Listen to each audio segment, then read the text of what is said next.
Om Namo Bhagavate Vasudevaya. Om Namo Bhagavate Vasudevaya.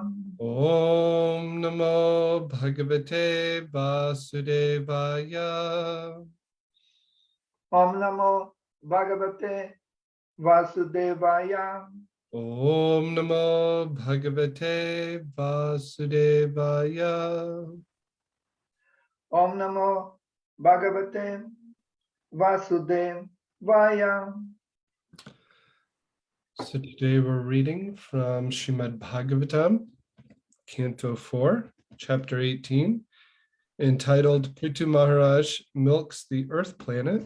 And we're on text 19.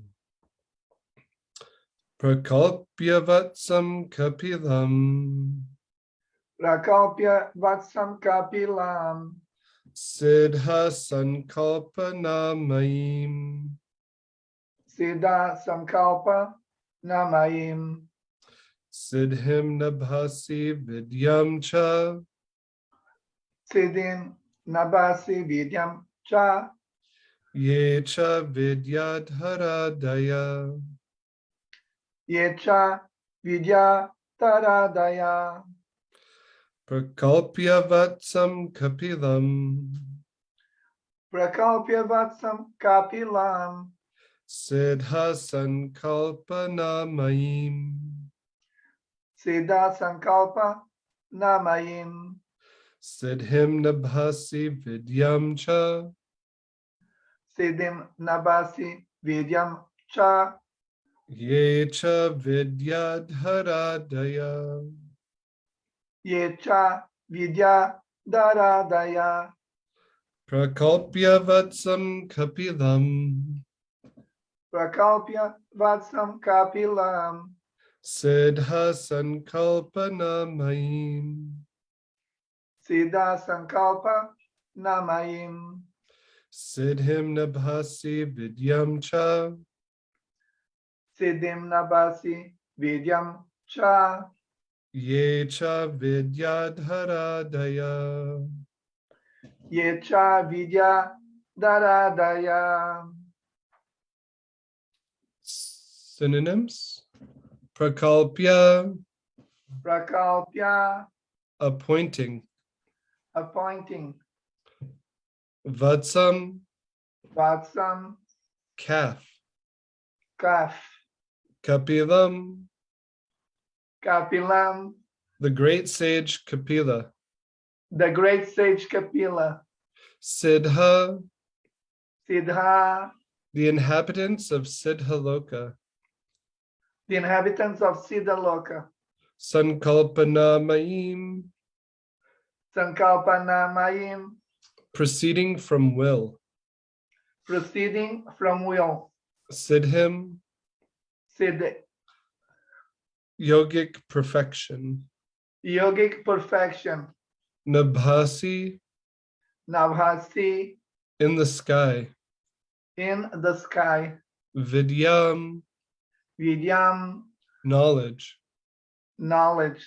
cha, Cha, also; also. ye, Yea, those who; those who. cha, Cha, also; also. vidyadhara adaya, Vidyadhara Adaya, the inhabitants of Vidyadhara, Loka, and so on. the inhabitants of Vidyadhara Lok, and so on. Translation and purport by His Divine Grace A.C. Bhaktivedanta Swami Srila Prabhupada Ki Jai. Jai. Translation. After this, the inhabitants of Siddhaloka, as well as the inhabitants of Vidyadharaloka, transformed the great sage Kapila into a calf, and making the whole sky into a pot, they milked out specific yogic mystic powers, beginning with anima. Indeed, the inhabitants of Vidyadharaloka acquired the art of flying in the sky. Purport. The inhabitants of both Siddhaloka and Vidyadharaloka are naturally endowed with mystic yogic powers by which they not only can fly in outer space without a vehicle, but can also fly from one planet to another simply by exerting their will. Just as fish can swim within water, the residents of Vidyadharaloka can swim in the ocean of air. As far as the inhabitants of Siddhaloka are concerned, they are endowed with all mystic powers. The yogis in this planet practice the Eightfold Yogic mysticism, namely Yama, Niyama, Asana, Pranayama, Pratyahara, Dharana, Dhyana, and Samadhi. By regularly practicing the yogic processes one after another, the yogis attain various perfections. They can become smaller than the smallest, heavier than the heaviest, etc. They can even manufacture a planet, get whatever they like, and control whatever man they want. All the residents of Siddhaloka are naturally endowed with these mystic yogic powers. It is certainly a very wonderful thing if we see a person on this planet flying in the sky without a vehicle. But in Vidyadharaloka, such flying is as commonplace as a bird's flying in the sky. Similarly, in Siddhaloka, all the inhabitants are great yogis, perfect and mystic powers. The name of Kapila Muni is significant in this verse because he was the expounder of the Sankhya philosophical system, and his father Kardama Muni was a great yogi and mystic. Indeed, Kardama Muni prepared a great airplane which was as large as a small town and had various gardens, palatial buildings, servants, and maidservants. With all this paraphernalia, Kapila Dev's mother, Devahuti, and his father, Kardama Muni, traveled all over the universes and visited different planets. Srila Prabhupada ki jai.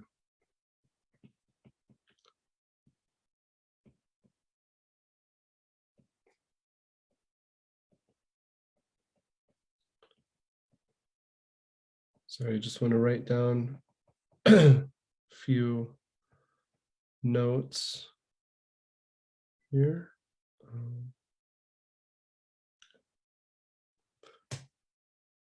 Om Jnana Tamarandasya Gananjana Shalakaya Chakshuran Militam Yena Tasmai Shri Gurve Namaha Shri Chaitanya Manobishtam Stapitam Yena Bhutale Swayam Rupa Kadamayam Dadati Svapadantikam Vandeham Shri Guru Shri Yuta Parakamalam Shri Gurun Vaishnavangscha Shri Rupam Sagrajatam Sahagana Raghunatam Vitam Tam Sajivam Sadvetam Savadutam Parijana Sahitam Krishna Chaitanya Devam Shri Radha Krishna Padan Sahagana Lalita Shri Vishakan Vitangscha Hey Krishna Karuna Sindho Dinabando Jagatpate Gopesha Gopika Kanta Radha Kanta Namostute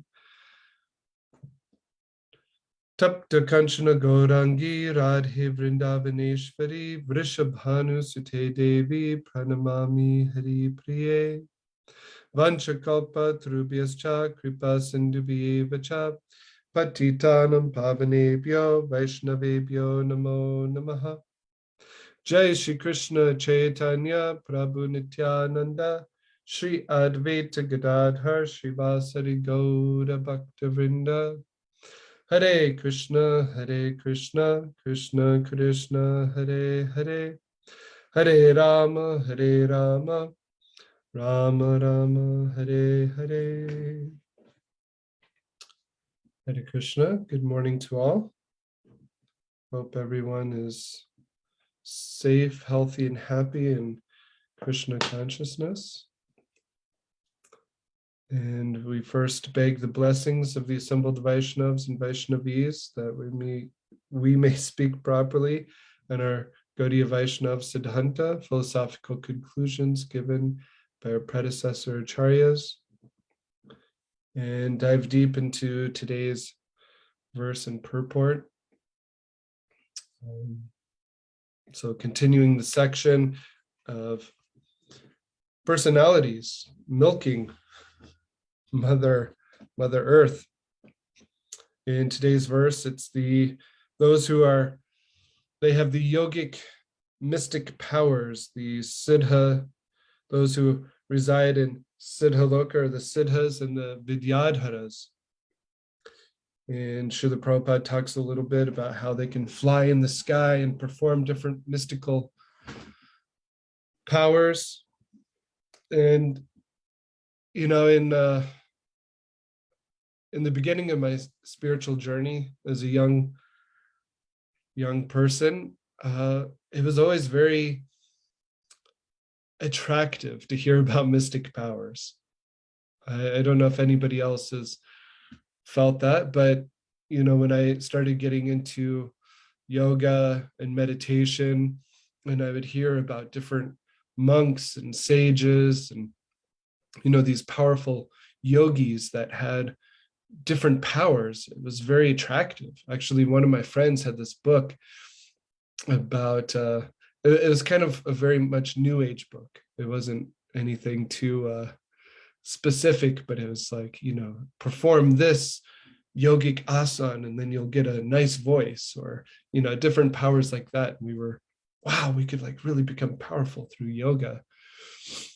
And so in the beginning there was attraction to mystic powers, even hearing about like the Shaolin monks, right? They're able to in their meditation and use their prana, their ability or their chi to do amazing feats of martial arts. And so it's very attractive. And we can see how there's a lot of people that are still attracted to getting these mystic powers. Actually, there's a little bit of a resurgence of this in New Age schools. I was looking at how there's even personalities now that they even get into kind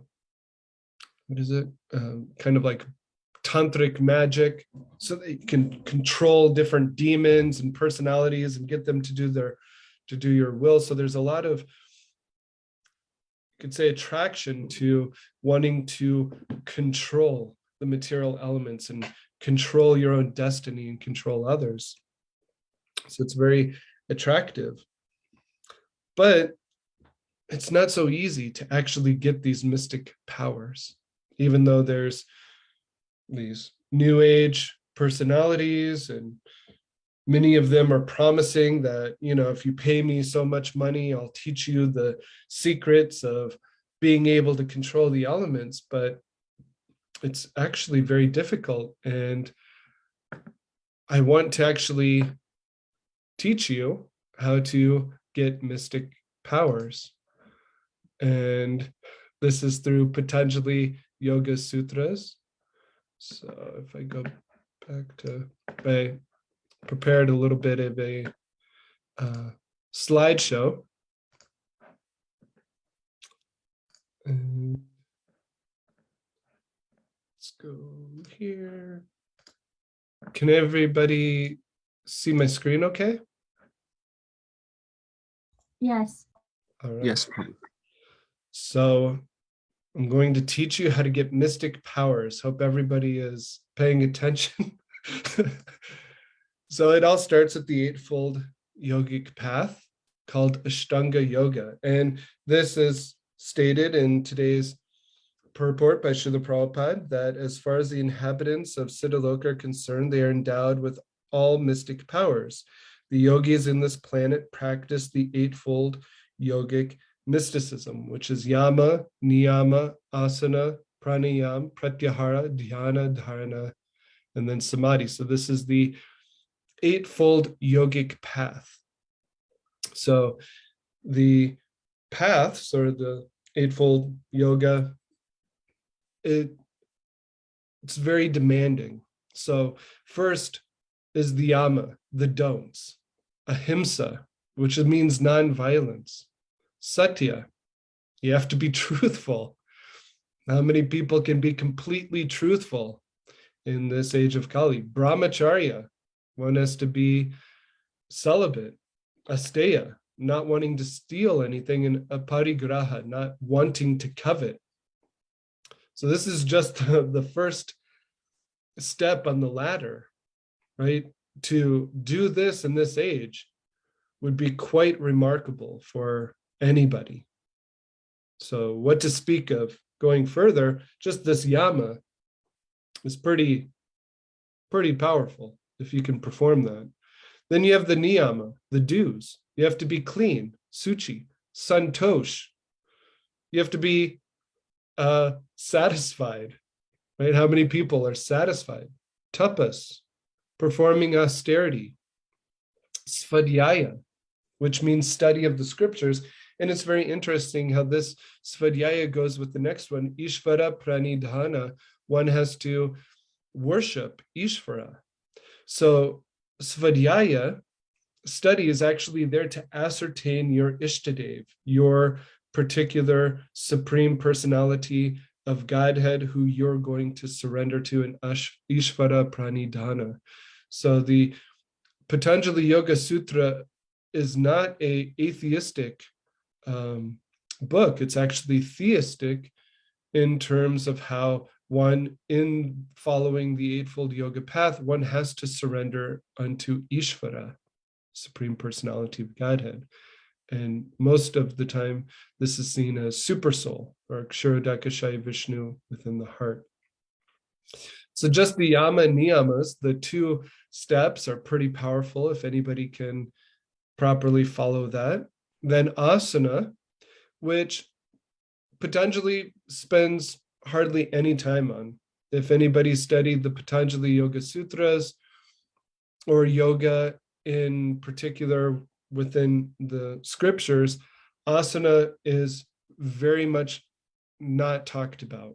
Maybe in all of the hundreds and hundreds of shlokas and conversations about yoga, asanas may be mentioned a couple of times, maybe 5 or 6 times. And so asana is there to actually stretch out your body so that you can sit longer in meditation. So many times in today's field, yoga is just seen as asana, but actually, and yama niyama is barely even spoken about. But asana is there so that you can actually move your body in such a way so that you can sit longer in meditation. Pranayama, complete breath control. And we'll even see how Krishna brings this up in Srimad Bhagavatam, how pranayama, if you want to control the mind, right? So yoga, the process of yoga, means yogas chitta vritti narodaha. The second verse of Patanjali Yoga Sutra states that yoga is meant to control the mind. And so pranayama is breath work. You're going to control your breath. And by controlling your breath, we even see how people are able to control their moods, their emotions, right? If somebody's feeling intense anger, you can actually slow your breathing down, take your pulse, and kind of control your emotions. So pranayama, controlling of the breath, is most important. And then pratyahara, control of the mind, withdrawing the senses that are attracted by the mind. So it's not just pratyahara is kind of like the last stage that talks about the external practices. So pratyahara could be closing your eyes and not wanting to be absorbed in the objects around you. And then the last 3, dhyana, dharana, and samadhi, are the internal paths, or the kind of internal experiences that one's going to have once they perform these external limbs of the Eightfold Path. So the internal practice, dhyana, fixing of the mind in one place. And Patanjali says that desha bandha, that you're going to fix the mind in one place. And it's interesting how he doesn't actually state what you're fixing your mind on.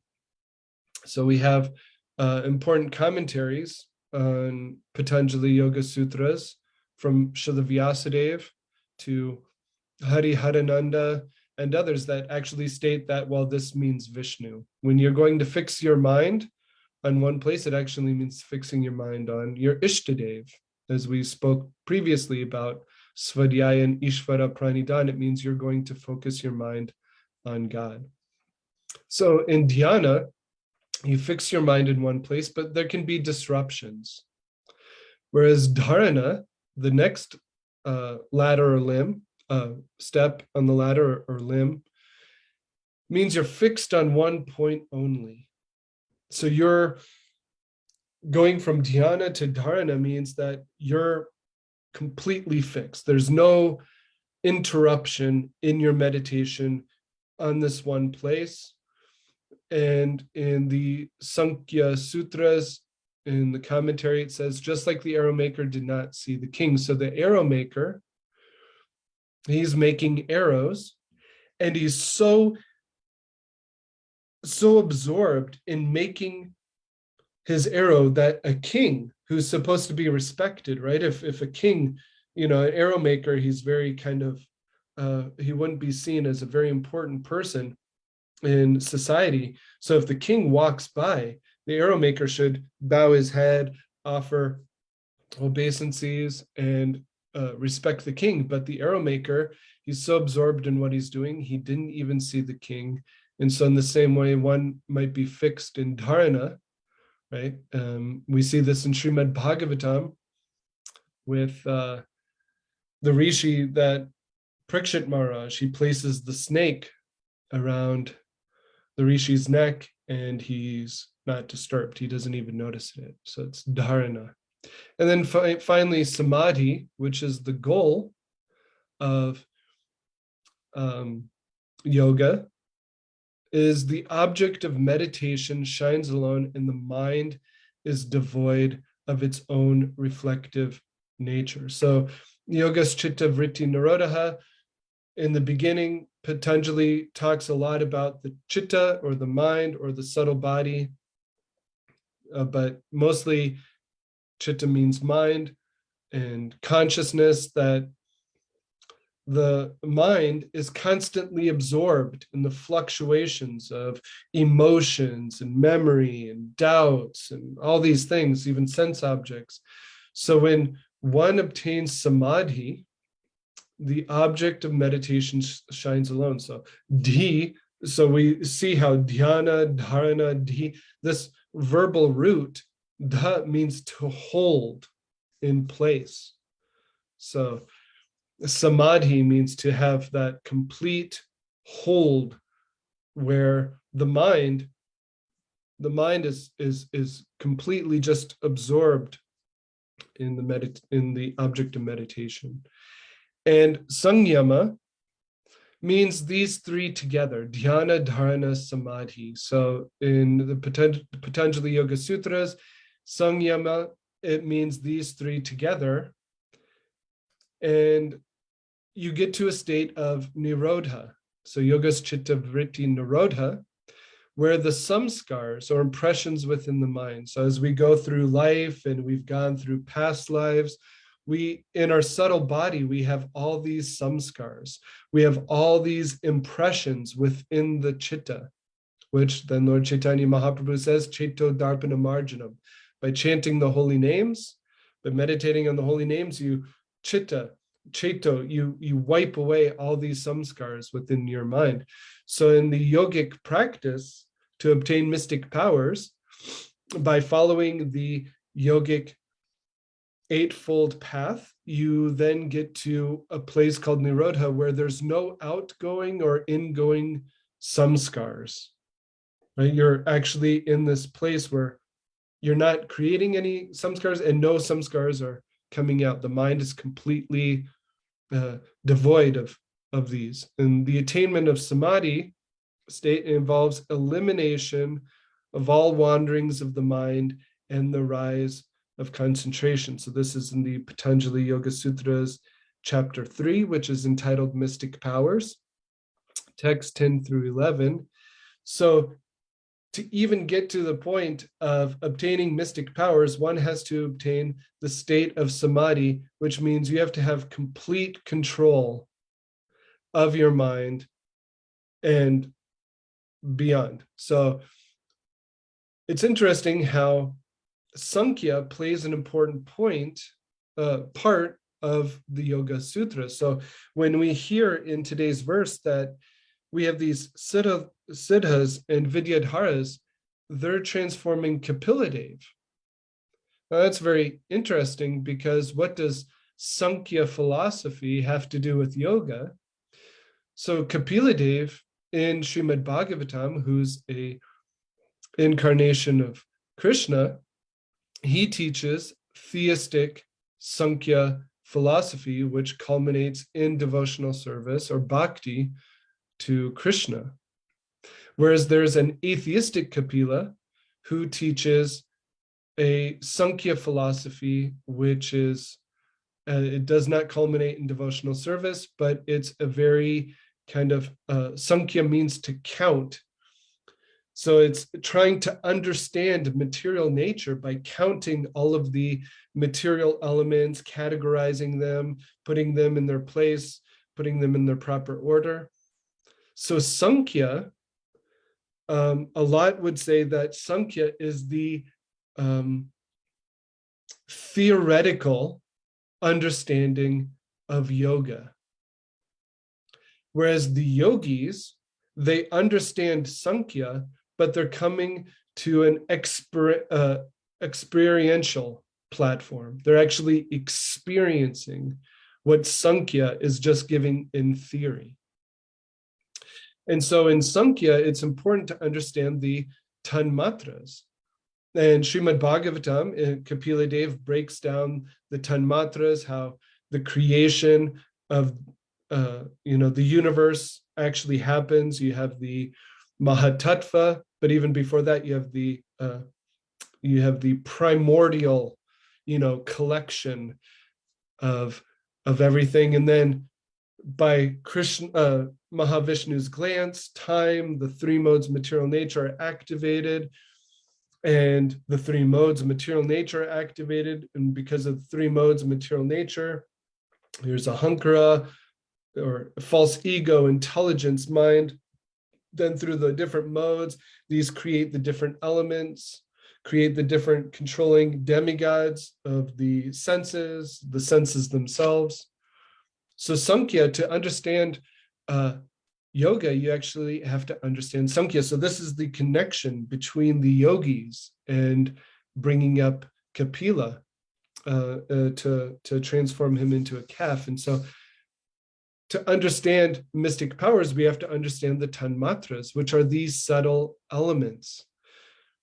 So the subtle elements are sound, touch, form, taste, and smell, and their corresponding material, you could say gross matter, is space, air, fire, water, and earth. And so the gross physical elemental makeup and qualities of any object in reality are essentially a transformation of the tanmatras, which are transformation of the gunas.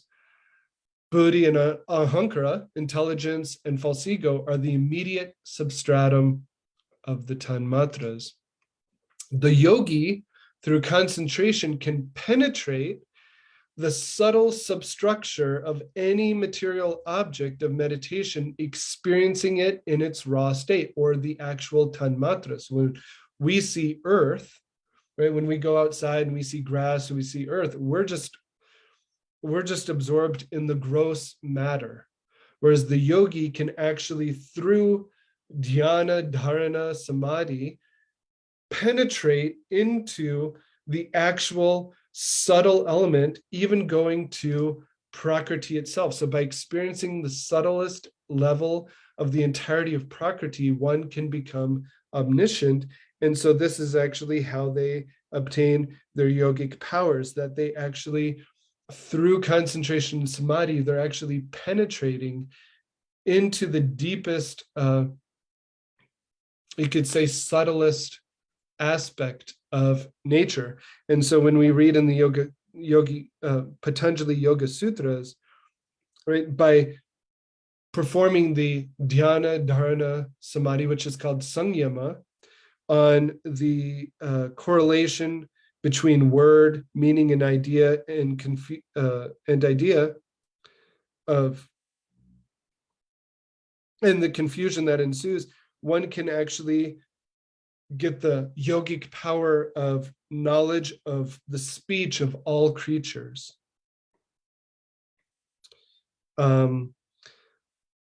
By bringing previous samskars into direct perception, so by performing samyama on the previous samskars, one can actually have the yogic power of understanding the previous births. From meditation on ideas or ideas of people, one can attain knowledge of others' minds. And it gets subtler and subtler as it goes on. By performing samyama on the outer form of the body, invisibility is attained. So if one wants to become invisible, right, just like Harry Potter has his invisibility cloak, if one wants to become invisible, one has to perform dhyana, dharana, and samadhi on the outer form of the body. So why am I bringing all of this up is that to get real mystic powers, starting from yama, niyama, pranayama, you have to have complete control of your mind so that you're actually piercing through, you could say, this false reality around us and going straight to understanding the most subtlest aspects of material nature. And then by deeply concentrating, not just having like a broken meditation, but by immersing yourself in the most subtlest aspects of matter, then by meditation on matter, then you can actually obtain these yogic powers. So it's not just I'm going to, sit in meditation 1 hour a day, do some asana and pranayama, and I'm going to become a powerful yogi. No, it's not like that. It's actually very, very intense to get to that platform of going beyond gross matter. And in Srimad Bhagavatam, Krishna, in the 15th chapter of the 11th canto, talks about mystic perfection of yoga and talks about the mystic powers also. So he also states the same thing, that the mystic perfection of yoga, perfections of yoga, are acquired by yogi who has conquered his senses, steadied his mind, conquered the breathing process, and fixed his mind on me. And so we actually see how Krishna brings up the 8 primary mystic perfections: that anima, becoming smaller than the smallest; mahima, becoming greater than the greatest; laghima, becoming lighter than the lightest.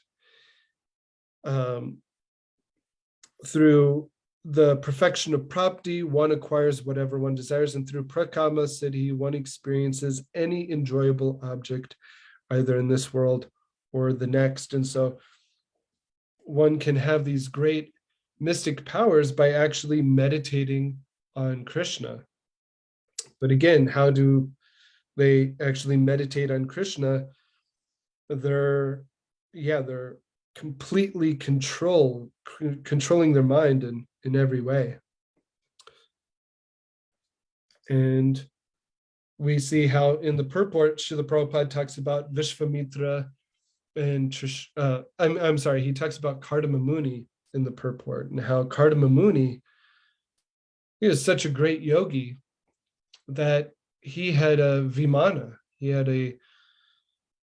this great palatial building, and it had servants and it had everything on it, this mystical airplane that he could fly from planet to planet and go everywhere. He even expanded himself in 9 forms. And in the purport, Srila Prabhupada talks about how the yogis, they can even manufacture a planet. And there's a story about Vishvamitra Muni and Trishanku. So Vishvamitra Muni, for those who might not know his story, he was actually a king he was a kshatriya. And he happened to come with his army and go to the ashram, or the hermitage, of Vasishta Muni, who's one of the greatest rishis. Right? He's a very powerful sage. And Vasishta is quite famous for having a surabhi cow that would give him anything that he wanted. Just like we're hearing how Mother Earth became a cow, and certain personalities are becoming calves, and they're getting whatever they want. So this Kamadhenu cow would give everything that Vasishta needed to perform his devotional service. And so when Vishvamitra, he came with his army, at this time great king, and he had so many sons with him. He was going throughout the kingdom, conquering other kings. He came to Vasishta Muni, and Vasishta said, please come and I will feed you all. And Vishvamitra was thinking, this sadhu, the sage, he eats roots and fruits. Is he going to give us this? Because we're kshatriyas. We need big meals. We're warriors. And so what happened is that they all sat down and they were expecting very little food. And all of a sudden, Surabhi brings out this magnificent feast, manifests this feast for Vishvamitra and all of his soldiers. And they have this amazing feast. And Vishvamitra was thinking, this cow, you know what I could do with this cow? And so he thought that I'm the king. I should have the best of whatever is in my land. And so he went to Vasishta Muni and said, I would like to purchase Surabhi. I would like to purchase this cow. Name your price. I'll give you anything.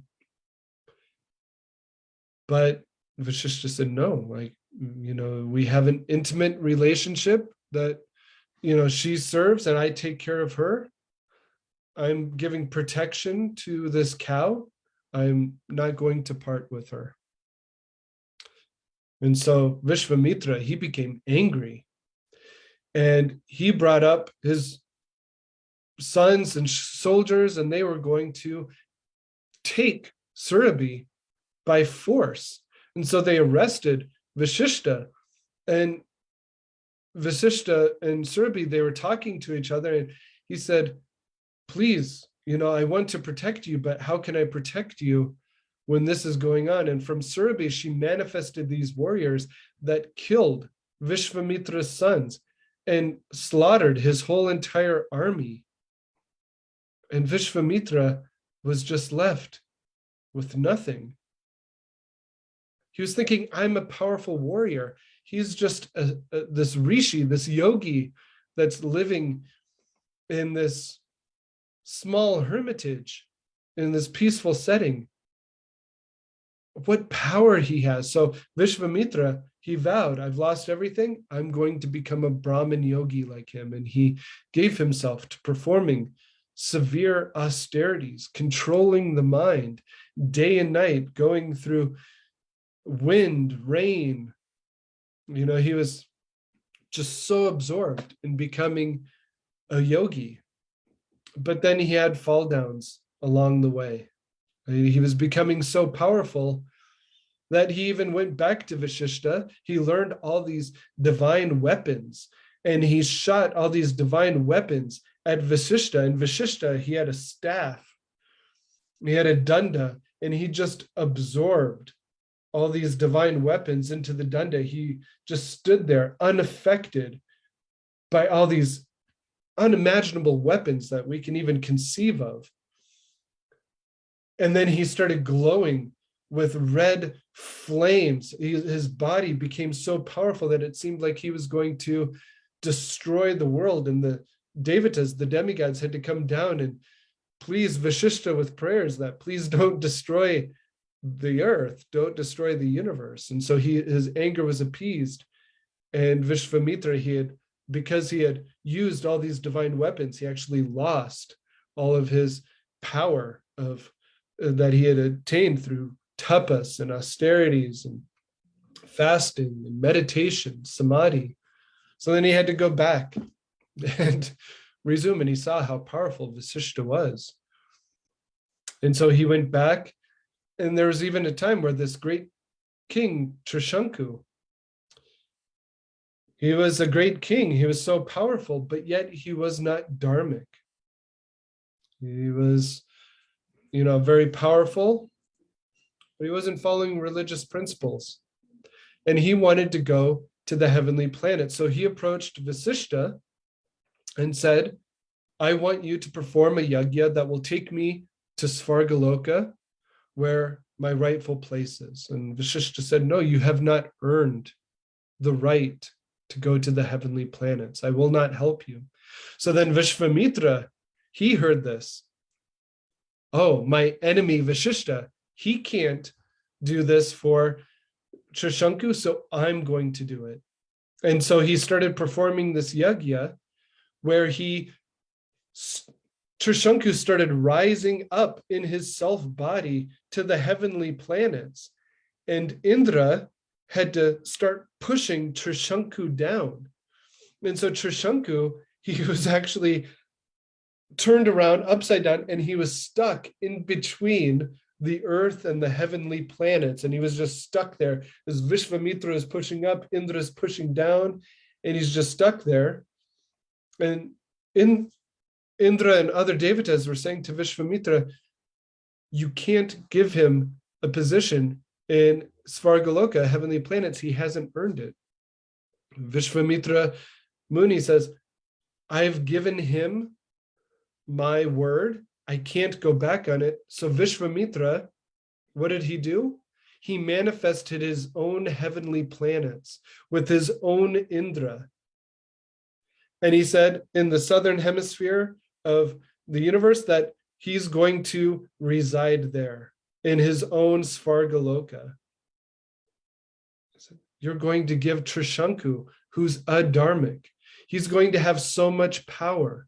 You're going to give him his own heavenly planets. Do you know what he's going to do? It's going to cause chaos. And so Vishvamitra said, okay, he can go there, but he's going to be constantly turned upside down in a state of confusion. So Vishvamitra, he was such a powerful yogi that he actually manifested his own kind of small planetary systems, what to speak of just one planet. He actually manifested a Svargaloka and placed this King Trishanku as the head of it there, but he was constantly upside down. So through this yogic practice that Patanjali has set up, one can become very powerful and experience these mystic powers and have control. But are they going to be peaceful? Are they going to actually attain the real goal of human life, which is love of God? So in 11th canto, Srimad Bhagavatam, na sadayati mam yogo, na sankyam dharma udava, na svadhyayas tapas tyago yata bhaktir mamorjita. That, my dear Uddhava, the unalloyed devotional service rendered to me by my devotees brings me under the control. I cannot be thus controlled by those engaged in mystic yoga. sankia, philosophy, pious work, Vedic study, austerity, or renunciation. So in the purport, Srila Prabhupada says, one may make Krishna the goal of mystic yoga. I'm sorry, not Srila Prabhupada's disciples. One may make Krishna the goal of mystic yoga, sankhya philosophy, etc. Yet such activities do not please the Lord as much as direct, loving service. And so Srila Rupa Goswami gives the definition of pure devotional service. The pure devotional service is free from our own gross material desires. So in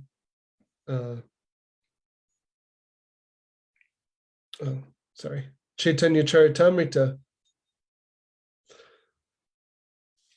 where Lord Chaitanya Mahaprabhu, he's speaking to Srila Rupa Goswami about Krishna Bhakta, Nishkama Ataiva Shanta Bhukti Mukti Siddhi Kami Sakali Ashanta. That the devotees of the Lord are actually peaceful. Why? Because they are desireless. They only want Lord Krishna. Fruit of workers desire material enjoyment. Jnanis desire liberation. Yogis desire material opulence through the mystic powers.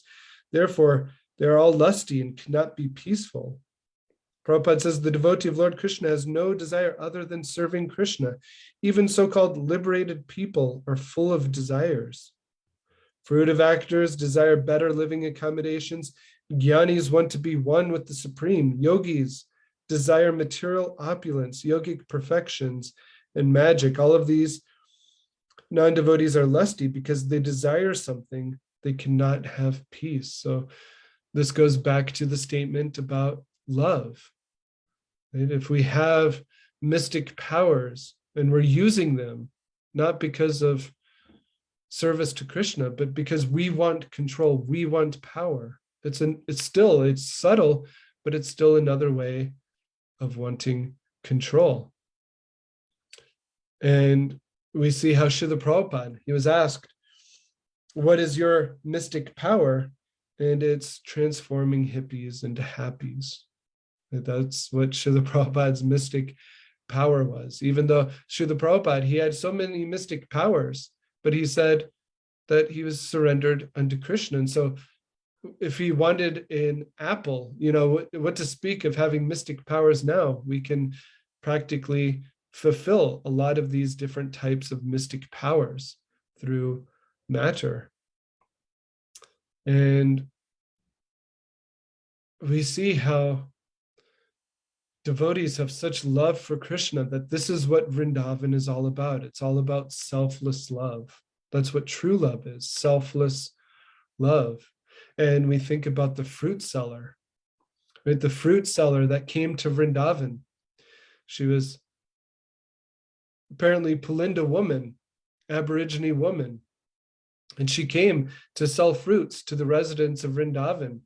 And when she came to sell fruits, Krishna, who gives all fruits to everything, actually, if you're trying to perform yoga and get mystic powers, Krishna is the one who actually gives you those mystic powers. He gives us the results of everything. Right? He's the supreme beneficiary. Bhaktaram yagatapasam sarva loka maheshwaram. He's the ultimate controller and giver of all benedictions. And so he sees the fruit seller and he takes some grains in his hand because this is the bartering process that was performed back then. So he took a palm full of grains, and as he's walking, Krishna, the Supreme Personality of Godhead, he's acting as a little boy. He's spilling out some of the grains, and he gets to the fruit seller, and there's barely any grains in his hands. And he gives the grains that's there little, and the fruit seller is just so absorbed in the beauty of Krishna. She just starts giving the fruits to Krishna while she's just looking at his beautiful face. And she doesn't even know this, but as Krishna leaves, she's just sitting there absorbed in the beauty of Krishna that her basket fills up with jewels.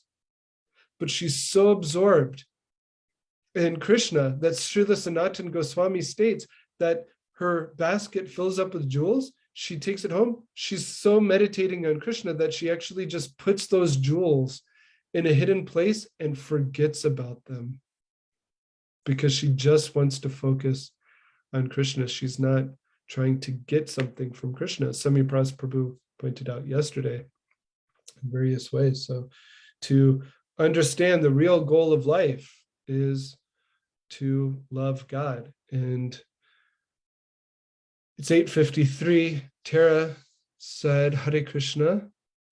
So why is it that Patanjali never or super rarely and almost cryptically mentions the form of the Lord as the ultimate object of all meditation?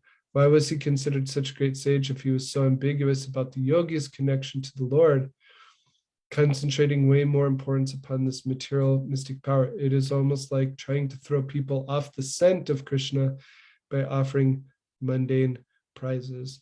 Happy Shivaratri. Jai Shiva Shambho. Yeah, so Patanjali actually does talk about the Lord in the very beginning. So the mystic powers are mentioned there. But in the beginning of when he's talking about the external limbs and the process of yoga, he talks about Ishvara Pranidhan and Svadhyaya, which is the meditation and surrender unto the Lord.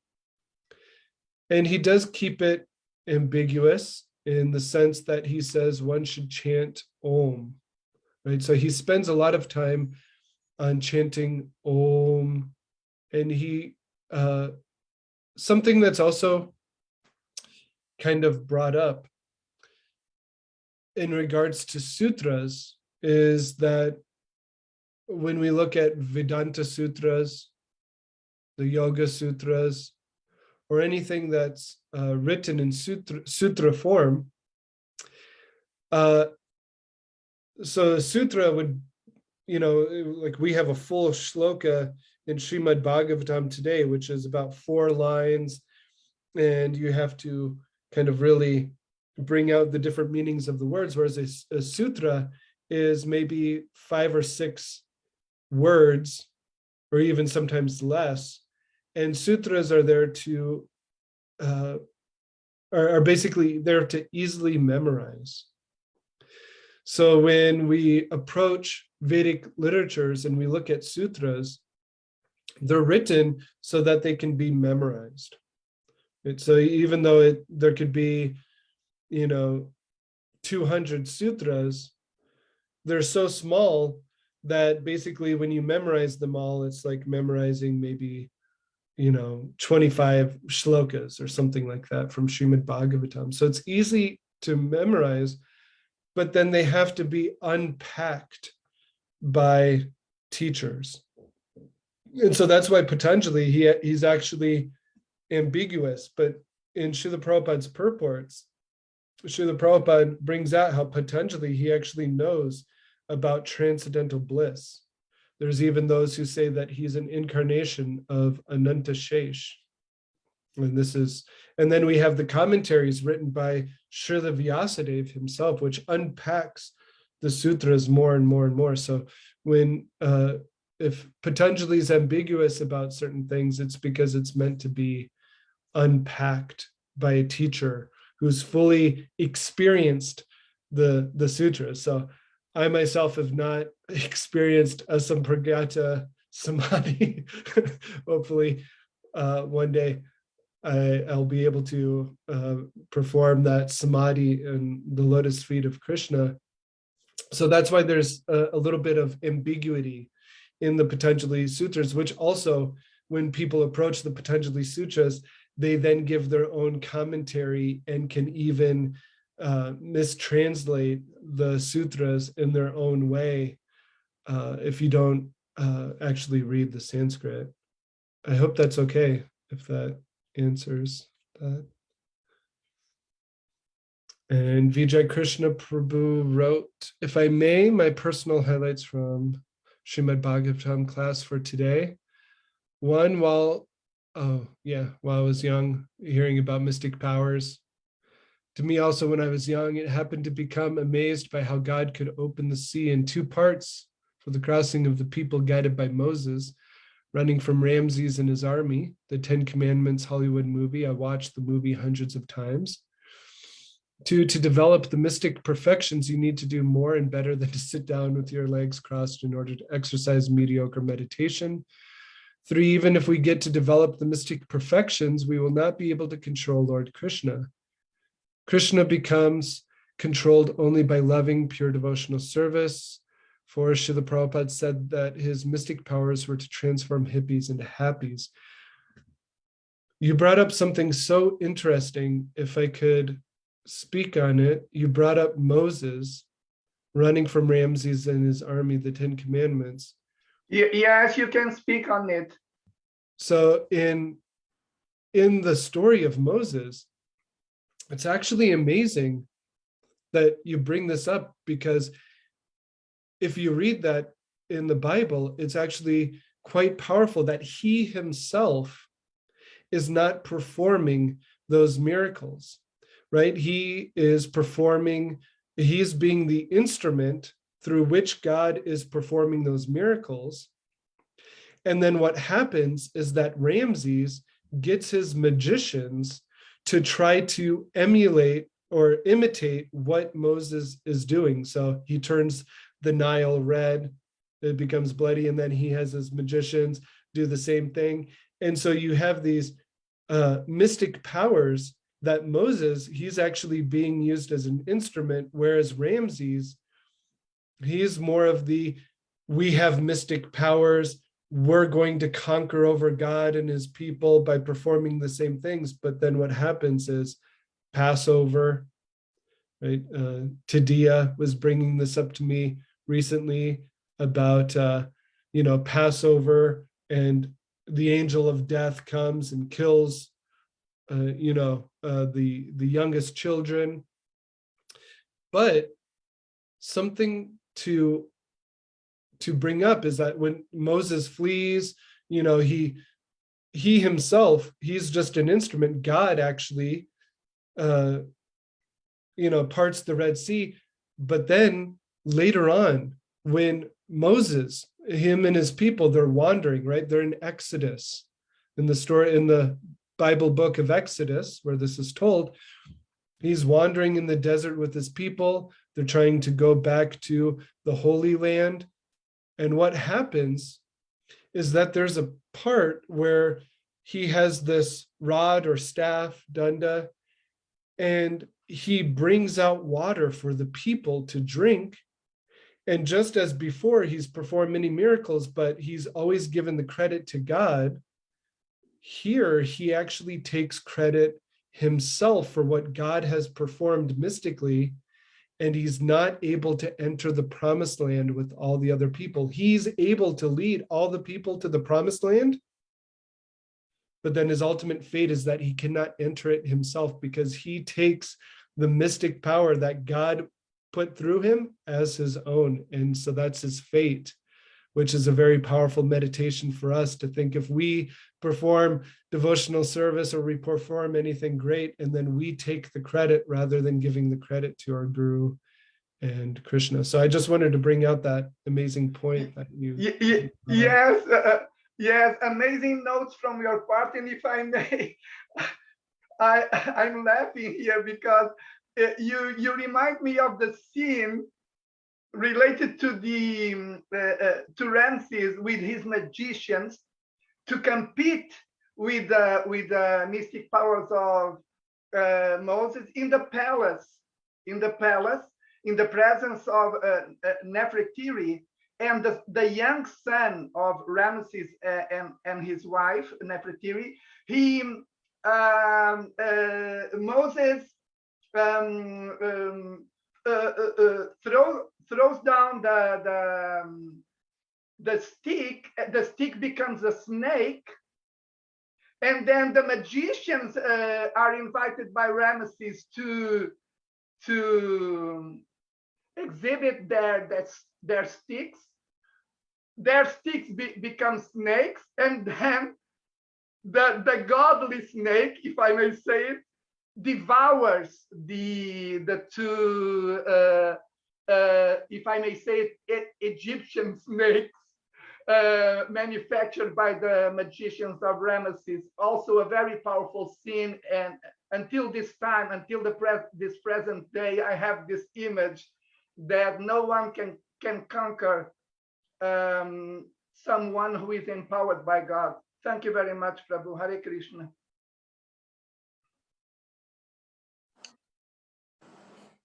Hey, thanks for class, Bala Prabhu.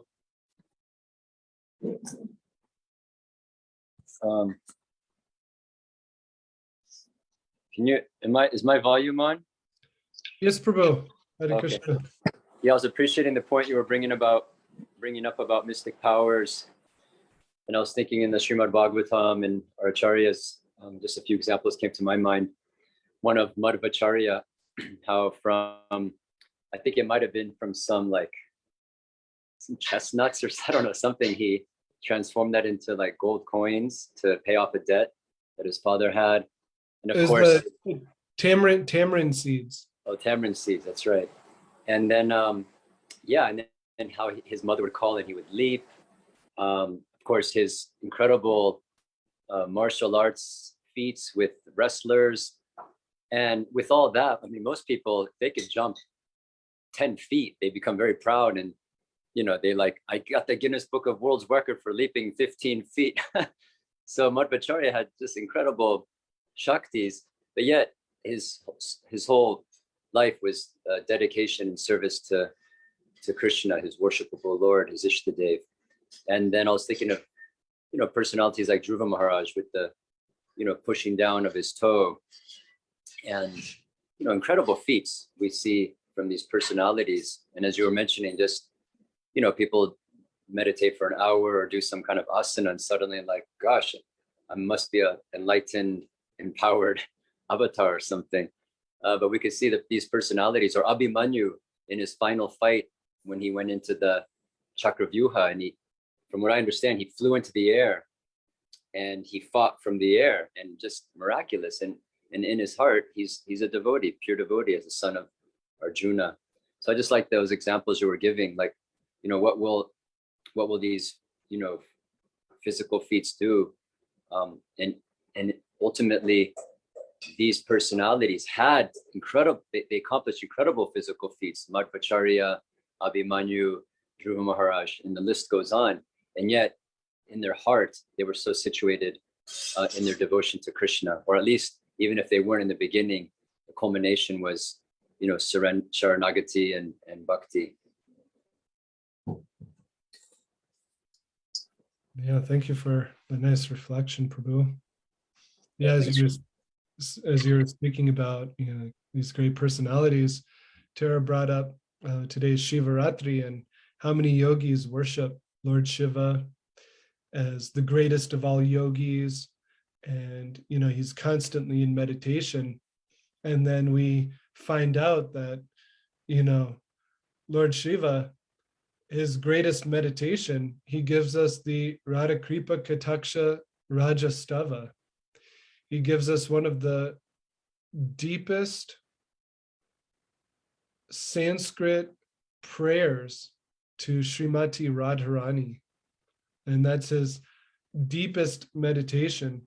So others, just as you talked about Madhvacharya and, these great personalities and how, they have mystic powers, and Lord Shiva, he's the greatest of, Vaishnavanam Yata Shambhu, but there's a lot of people who just see him as this great yogi sitting on tiger skin and in deep meditation, but he's actually in deep meditation on Shri Radha and Krishna, and even expands himself as Gopeshwar Mahadev, or his actual form of Gopeshwar Mahadev, where he's protecting the Ras Leela. Yeah. Any other? It's 9:07. Mother Nija, would you like to say anything or bless us with words of wisdom? Hi, Krishna Prabhu. Thanks so much. So I was just curious how you, transcended all these desires for mystic power, or, did you get all the powers and you don't have to worry about it? But like devotees, sometimes they have them. Prabhupada had them. Some people, they have them. And so I guess it's a yukta vairagya thing. Try to, if you have them, use them for Krishna. And certainly Prabhupada wasn't flashing them around, but, used them for Krishna. So thought maybe you might say something about how you are utilizing your mystic abilities. Hare Krishna. Actually, when I first read, the first book that I read of Srila Prabhupada's was Nectar of Devotion. And in there, he talks about the 8 mystic perfections. And I was reading it and reading how Srila Prabhupada then goes on to pure devotional service. And that's where I was like, wait, what, I thought I was reading a book about this, written by this great yogi that I can't even pronounce his name, Srila Prabhupada. And, I thought, wait, this is the goal. But then reading Srila Prabhupada's books, reading Bhagavad Gita, and then ultimately, really understanding who Srila Prabhupada was, what he's giving us, coming into the association of devotees. It's like a slow progression of really understanding the goal of life, that, this just to try and control matter really isn't the goal of life, that it's love of God. And, that just, it really transformed my consciousness from kind of like this jnani, impersonalistic, philosophical person to then, the real goal of life is to melt the heart with love of God and help others. And I wish I had mystic perfection so that I could do more for Srila Prabhupada's movement. But it's amazing how devotees, they, the real mystic power is just like really helping people come to Krishna consciousness. If you can give other people real love, man, that's so powerful. What to speak of, talking about mystic powers of this airy fairy kind of philosophy, but just to like really care for others. I think that's a real, like, to think about how love of God, the closest thing that we have to it in this world is a mother's love for their child. To have any type of selfless love is so powerful. And you see how it moves mountains, it moves generations. And that's why Srila Prabhupada, he had such insurmountable love for all living entities that just like thinking about Srila Prabhupada, it's just so amazing what he did with his love of God. Yeah. Would you like to Thanks, think Prabhu. about your mystic powers? I really like that. Nothing higher, nothing stronger, nothing more powerful than prema. And so, devotees can just everything Krishna wants them to have, they'll have when they have that prema, and we don't have to worry about false ego with mystic powers, because if you have prema, then you're free from all the ego stuff. So go for the prema, and everything else is just whatever the Lord wants. So thank you so much, Prabhu. Hare Krishna. Srila Prabhupada ki jai. Grantaraj ki Well, jai. Prabhu, if I may, I posted on the chat window in order to answer Mother Nidra's question. I will recite it. May I? Hare Krishna.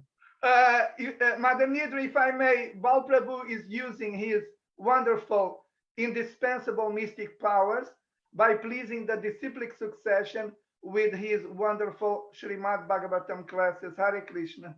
Shri Shri Guru Garanga Jayate ki jai. Jai Guru Granga. Haribol.